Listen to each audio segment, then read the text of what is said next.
Hi friends, Assalamu alaikum. Today's special பன்னீர் butter gravy. பன்னீரில் high protein இருக்குது. குழந்தைங்களுக்கு கண்டிப்பாக சமைச்சு கொடுங்க. அடிக்கடி அவங்க செஞ்சு தர சொல்லி கேட்பாங்க. வாங்க இதை எப்படி செய்யலான்னு பார்க்கலாம். வீடியோ பார்க்குறீங்க, ஒரு லைக் தட்டி விட்டுடுங்க. பன்னீர் பட்டர் கிரேவி, இதற்கு தேவையான பொருட்கள் இது. ஃபஸ்ட்டு வெங்காயத்தை கட் பண்ணிக்கலாம்.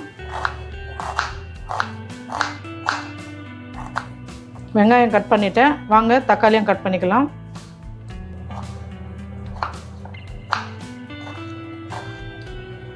வெங்காயம் தக்காளி அரிஞ்சிட்டேன். நெக்ஸ்ட்டு வதக்க ஸ்டார்ட் பண்ணிடலாம்.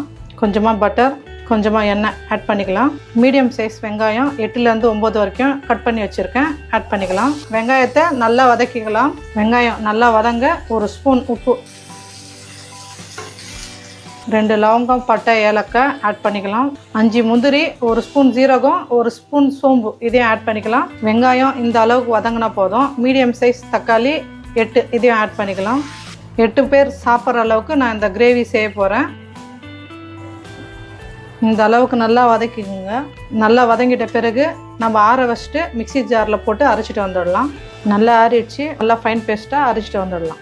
ஃபைன் பேஸ்ட்டாக அரைச்சாச்சு. வாங்க குக் பண்ண ஸ்டார்ட் பண்ணிடலாம். மண்சட்டி வச்சு சூடானது பிறகு பட்டர், இஞ்சி பூண்டு 2 ஸ்பூன் ஆட் பண்ணிக்கலாம். கொஞ்சம் கலந்து விடலாம். இஞ்சி பூண்டு பச்சை வாசனை போனதுக்கப்புறம் அரைச்சி வச்ச பேஸ்ட் ஆட் பண்ணிக்கலாம். தண்ணி கொஞ்சமாக ஆட் பண்ணி அதையும் கலந்து விட்டுக்கலாம்.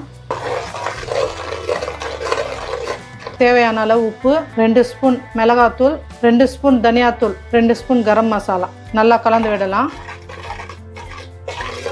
ஏற்கனவே நல்லா வதங்கினது தான், ரொம்ப அதிகமாக வதங்க விட தேவையில்லை. 2 பச்சை மிளகா, கொஞ்சமாக கருவேப்பிலை, கொஞ்சமாக கொத்தமல்லி, தேவையான அளவு தண்ணி போட்டு சிம்மில் ஒரு 10 நிமிஷம் கொதிக்க விடலாம். 10 நிமிஷம் கொதிக்கிட்டோம். அது வரைக்கும் போய் நம்ம பன்னீர் கட் பண்ணிவிட்டு வந்துடலாம். நல்லா கொதி வந்துடுச்சு. நம்ம கட் பண்ணி வச்சுருக்க பன்னீர் ஆட் பண்ணிக்கலாம். பன்னீர் போட்டு அதிகமாக குக் பண்ண தேவையில்லை. ஒரு 5 நிமிஷம் போல் குக் ஆனால் போதும். ஃபைனலாக கசூரி மேத்தி 1 ஸ்பூன் இதையும் ஆட் பண்ணிவிட்டு மூடிடலாம். பன்னீர் பட்டர் கிரேவி ரெடி ஆகிடுச்சு. அது வரைக்கும் நான் முட்டை சப்பாத்தி ஒன்று போட்டுக்கிறேன். பசங்களுக்கு ரொம்ப பிடிக்கும். ஆம்லேட் கலந்து வச்சுருக்கேன், அதை ஆட் பண்ணிக்கிறேன். திருப்பி விட்டுடலாம். முட்டை சப்பாத்தி ரெடி ஆகிடுச்சு. வாங்க இப்போ சர்வ் பண்ணிடலாம். டேஸ்டான பன்னீர் பட்டர் கிரேவி ரெடி ஆகிடுச்சு.